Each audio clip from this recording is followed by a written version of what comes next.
How to change location on Reddit app. Hello everyone, welcome to this channel. I'm here to help you out today, so without any delay, let's get started. So first of all, launch the Play Store application on your device and search for Reddit application just to make sure that you have updated and latest version of the Reddit application.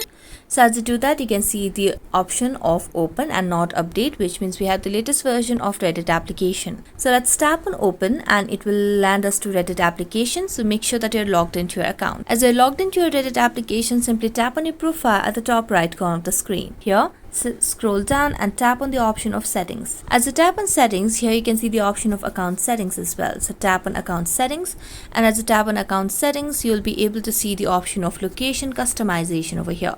So simply tap on it, and here you can see any other location as well. I'm going to tap on Australia, and that's it. That's how you can change your location on Reddit application. So that's it. Thank you so much for watching this video, and see you next time.